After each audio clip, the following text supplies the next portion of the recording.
Beneath the waves off the Alaskan coast lies a story that has long been forgotten by most of the world. Like so many stories that end at the bottom of the ocean, it's a story filled with despair and tragedy. But there's an element of psychological terror here that sets it apart from other tales of the sea. It's the story of the Princess Sophia, which ran aground and sank after some 40 hours of being stranded, taking with her all 350 plus passengers and crew. To this day, it remains the worst maritime accident in the history of the Pacific Northwest. The fact that nobody survived is tragic enough, but what's so chilling about this disaster is that rescue was so close. For nearly 2 days after running aground, passengers watched helplessly as multiple rescue ships circled the Sophia, only to be told that they couldn't leave the ship. The Sophia's captain felt the weather was too dangerous to attempt an evacuation, fearing his passengers would be drowned or crushed against the rocks. No, he decided. Leaving the ship was far too risky. It was best for everyone to remain on board and wait out the storm in the comfort of their cabin. Finally, after some 40 hours of waiting, the Sophia drifted free from the reef, only to sink and kill everyone on board. How could this happen? How could nobody survive after an entire fleet of ships came to their rescue? It is by far one of the most frustrating maritime disasters I've read about. For hundreds of people to sit and wait for their impending doom while rescue felt so close, it's an agonizing thought even more than a century later. The tragedy, of course, raised questions as to whether the captain acted appropriately by keeping his passengers on board. In hindsight, obviously this was the worst choice he could have made. But in the moment, he had two options: either let his passengers attempt what he thought to be a high-risk evacuation, or remain on what felt like a very solid ship. Unlike other disasters that turn worse with panic, the story of the Sophia is a case study of what happens when hundreds of people are lulled into an almost surreal sense of security. It's a terrifying look at the cost of indecision, complacency, and misplaced faith, dragged out over an excruciating period of time.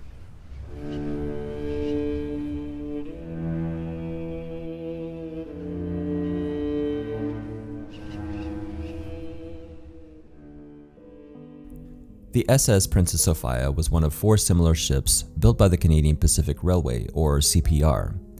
These new ships were part of CPR's new coastal service fleet and were constructed of steel after several of the company's wooden ships were wrecked along the Inside Passage in the Pacific Northwest. With a stronger hull, the Sophia was built to withstand severe ocean conditions, but she still wasn't permitted to stray too far from the coastline. With passengers, she had to stay within 58 miles or 93 kilometers of the coast. At 245 feet or 75 meters, the Sophia was considered a pocket liner, or put simply, a smaller ocean liner that offered reasonably comfortable accommodations for about 250 passengers. She set off on her maiden voyage in June of 1912. Less than a year later, the Sophia would put her double-bottom hull to the test. In April of 1913, the Sophia struck a rock at Sentinel Island off the Alaskan coast and tore a hole into her outer hull. This was the same island where, just 3 years earlier, another one of CPR's ships, the Princess May, was involved in an infamous grounding that left her jutting completely out of the water. Fortunately, thanks to the Sophia's double-bottom hull, she only took on a small amount of water and was able to complete the journey to Vancouver. In November of 1914, CPR took the Sophia and several other ships out of civilian service temporarily to ferry soldiers out of Skagway who were being trained for service in World War I. For several more years, she enjoyed a rather uneventful career.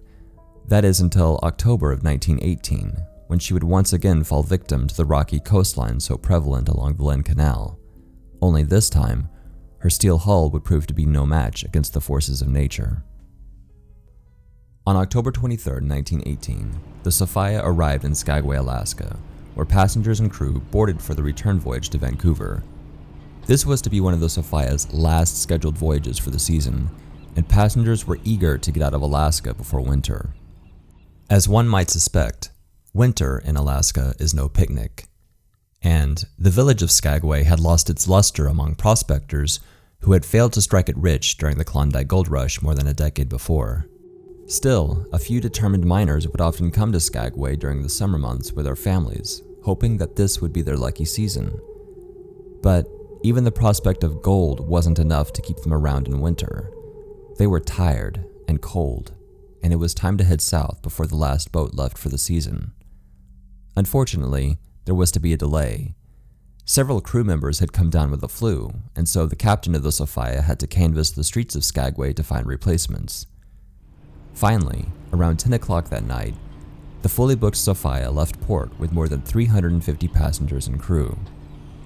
In command was 66-year-old Captain Leonard Locke, who had more than 25 years of experience working the Pacific Northwest. The Lynn Canal was like a second home for Locke, and with the weather relatively clear, he was confident that he could try to make up for the 3-hour delay in Skagway. And so, like many captains working under the stresses of getting to the next port on time, Locke began navigating his ship through the narrow canal at nearly full speed. About an hour into the voyage, the Sophia encountered strong winds and heavy snowfall. With virtually no visibility, the Sophia's crew turned to using a navigational method called dead reckoning. In marine navigation, dead reckoning is a less than ideal method of determining position. In a body of water as narrow as the Lynn Canal, this kind of imperfect navigational technique was an especially hazardous maneuver, and in this case, fatal, as they were now headed straight for Vanderbilt Reef. It is the stealthy, unassuming nature of Vanderbilt Reef that makes it so deadly for ships. At low tide, the rocky surface of the reef juts out only 12 feet or 3.6 meters above the surface. At high tide, which is when the Sophia was approaching it, the reef is completely submerged. To make matters worse, it sits nearly dead center of the canal. Ships only have about 2.5 miles or 4 kilometers of clearance on each side.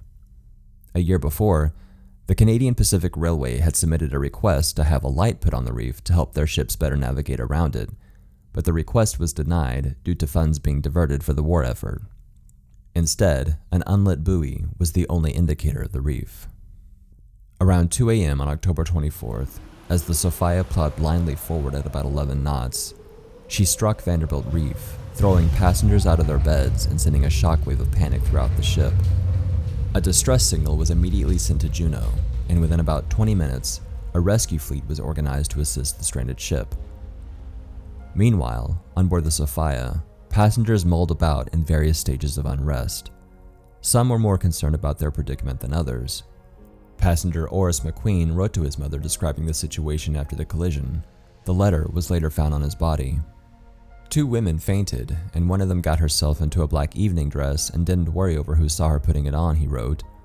Some of the men, too, kept life preservers on for an hour or so and seemed to think there was no chance for us. But we passed through the first real danger point at high tide at 6 a.m., when it was thought she might pound her bottom out on the rocks, and everybody settled down to wait for help. As time passed, wind and waves pushed the Sophia further up onto the reef, and by the following afternoon, the ship's hull set completely out of the water. By this time, a hole had been punched into the outer hull of the ship, allowing water to flow in and out as the tides changed. But being that the vessel was securely on the rocks, the captain continued to believe that the ship's double hull would stay intact. On deck, passengers saw several rescue boats circling the Sophia within a few hundred yards. Some of the passengers had even brought out their luggage, preparing to disembark the ship. As soon as the storm quits, we'll be taken off, Oritz writes in his letter. Even as the weather began to clear up, though, Captain Locke wasn't ready to let his passengers off the ship. He feared that if he lowered the lifeboats, passengers would be thrown into the rocks before having a chance to row to the surrounding ships. According to the official report, though, this fear of Captain Locke's was unwarranted. The weather moderated in the vicinity of the reef and remained so until early in the afternoon of the same day on the 24th, read the report, during which period passengers could have been transshipped to the several craft standing by and landed without very much, if any, risk of life. Why Captain Locke decided against evacuating at this time is a point of contention for many. Furthermore, the Sophia's 8 steel lifeboats would have presumably handled the rocks better than the standard wooden boats. One theory for Captain Locke's hesitation is that he recalled another shipwreck from a few years before called the Clallam. In 1904, when the steamboat Clallam grounded off the Canadian coast, the captain ordered women and children to the boats when he thought the ship was sinking. During the launch, however, all 3 boats capsized, drowning all 54 people on board. Men watched helplessly as their families sank beneath the waves. As it would later turn out, the ship stayed afloat long enough that everyone on board could be rescued. In Captain Locke's situation on the Sophia, he was likely considering the competence of his crew. Remember, most of his crew was a group of men he had hired at the last minute in Skagway, many of whom likely knew very little about how to safely lower lifeboats. Rather than risk another Clallam situation, he figured it was best to wait for weather conditions to improve. After all, the Sophia was nearly 100 feet or 30 meters longer than the Clallam. Certainly his ship was more solid and capable of weathering the storm. Over the course of the day, 9 boats arrived to provide assistance to the Sophia, but Captain Locke was insistent that his ship remain safe. He even used a megaphone to assure the other ships that everything was okay and that they should turn around and seek safety in the harbor. In other words, Locke's response to rescue ships throughout the day was essentially, "Thanks, but no thanks." Around 8 o'clock that evening, the USS Cedar arrived after sailing some 75 miles or 122 kilometers. As the largest all-weather ship in the area, the Cedar could have gotten close enough to the Sophia to rescue its passengers. That is, if it had been notified earlier when the storm had partially subsided. As it was now, though, the waves were too rough even for the Cedar to anchor. Captain Ledbetter aboard the Cedar sent a wireless to Captain Locke asking for permission to take shelter. "Captain Locke, if Sophia is in no danger of slipping off and passengers are safe until daylight, I'd like to drop anchor under Sentinel Island and be in touch by wireless.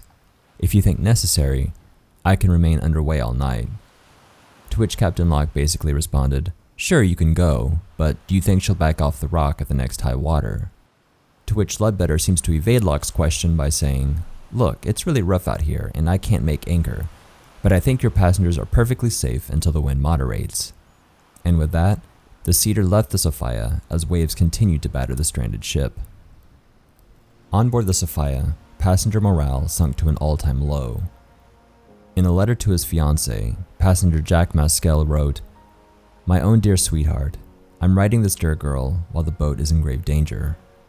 We are expecting the lights to go out any minute. The boat might go to pieces, for the force of the waves are terrible, making awful noises on the side of the boat, which has quite a list to port. I made my will this morning, leaving everything to you, my own true love." By the morning of October 25th, hope continued to fade when the Cedar once again failed to anchor in the rough seas. The captain of the Cedar radioed into Captain Locke on the Sophia that they might have better luck in low tide. That afternoon, the Cedar coordinated a rescue plan with a fishing schooner called the King and Wing. Captain Ledbetter on board the Cedar would try to block the wind with his ship and use his lifeboats to carry the Sophia's passengers to the King and Wing. They decided, though, that the weather conditions still posed too much of a risk. They would have to wait until morning to attempt such a rescue mission. They figured that the Sophia had already lasted this long on the rocks, surely she could last until the next morning. But that evening, around 5 o'clock, the Sophia sent a wireless message saying, "Ship foundering on reef, come at once." About 30 minutes later, the wireless operator's desperation was apparent. "For God's sake, hurry, the water is coming into my room." After arriving on scene, the Cedar attempted to locate the Sophia, but the wind and snow were so strong that the captain felt his own ship was in danger of running onto the reef. Once again, he was driven back and decided he would have to try later. The next morning, on October 26th, rescue ships returned to Vanderbilt Reef, only to find their worst fears realized. Where the ship had been just hours prior was now empty, but sticking out of the water next to the reef, just barely visible in the choppy sea, was a small section of the Sophia's mast. The Sophia was gone, an underwater tomb for hundreds of people. For several hours they combed the water looking for survivors, but to no avail. Bodies later pulled from the water had watches that were frozen at 5:50 p.m., indicating that the ship sank quickly after the last wireless message. While there were no witnesses to the sinking, it's assumed that the stern of the Sophia became buoyant again and swung to the side with the bow still on the rocks. Because of this contortion and the ship's bottom plates tearing open against the rocks, the Sophia rapidly flooded as it drifted into deeper water. Divers would later discover more than 100 bodies trapped inside their cabins, all passengers who had been seeking refuge from the harsh weather and apparently oblivious to the grave danger that the ship was in. Others who managed to make it to the water were quickly overcome by the oil and fuel that spilled into the sea after the ship split open. Those who didn't suffer the fates of drowning or suffocation quickly froze to death in the frigid water. There are some theories that say the boilers exploded, which contributed to the rapid sinking, but divers to the Sophia say her 3 boilers remain intact. In the end, there were no survivors, except for one oil-slicked dog who managed to swim to shore and was found days later. After the sinking, the grieving communities of the Pacific Northwest all wondered, why didn't the captain even attempt to get people off the ship? Numerous legal battles ensued after the sinking, with plaintiffs demanding that the Canadian Pacific Railway take some responsibility for the actions of Captain Locke. Initially, CPR was deemed liable in the sinking by a federal judge, and the company was ordered to pay roughly $2.5 million to the crew and passengers' families, as well as $1 million in legal fees. But less than 2 weeks later, the same judge reversed his decision, ruling that CPR's liability was limited under the Limited Liabilities Act of 1851. Under this new ruling, CPR was now only responsible for the cost of baggage and passenger fares. After a series of investigations and legal battles, it was determined that CPR and Captain Locke had done all they could to save those on board. In what was a small victory for the victims of the Sophia, a light was finally mounted on Vanderbilt Reef, along with other navigational aids on Lynn Canal. The loss of the Sophia, as devastating as it was for the tight-knit communities of the Pacific Northwest, did not stir up a national media frenzy. The sinking occurred just 2 weeks before the armistice of November 11, 1918, which ended fighting between Allies and Germany. With this news came a global sigh of relief as headlines celebrated the end of the First World War. It waved in a new era of hope and progress after years of international unrest and the killing of millions of people. The world was celebrating, so much so that the bodies of Sophia victims were temporarily delayed at port due to the end-of-war festivities. It's safe to say that the Sophia was barely a blip within the context of the international stage, but it sent a shockwave of loss throughout the coastal communities of Alaska, British Columbia, and the Yukon. These people were already mourning the loss of their soldiers at war. The Sophia disaster was yet another tear in the already delicate social fabric of these communities. The phrase window of opportunity comes to mind when I think about the Princess Sophia disaster. We know that for nearly the whole time the ship was stranded, a storm raged on so furiously that rescue seemed impossible. But for a moment, there was a brief respite in the weather according to witnesses. A window of opportunity, so to speak, that Captain Locke should have seized immediately to save his passengers. Would they have all been saved, or would they have been thrown into the sea and drowned as the captain predicted? So many whys and what-ifs surround the Princess Sophia disaster, so many theories as to what was going through the captain's head as he considered his options. And what about the passengers? One has to wonder what they were thinking as surrounding ships taunted them with the hope of rescue that would never come.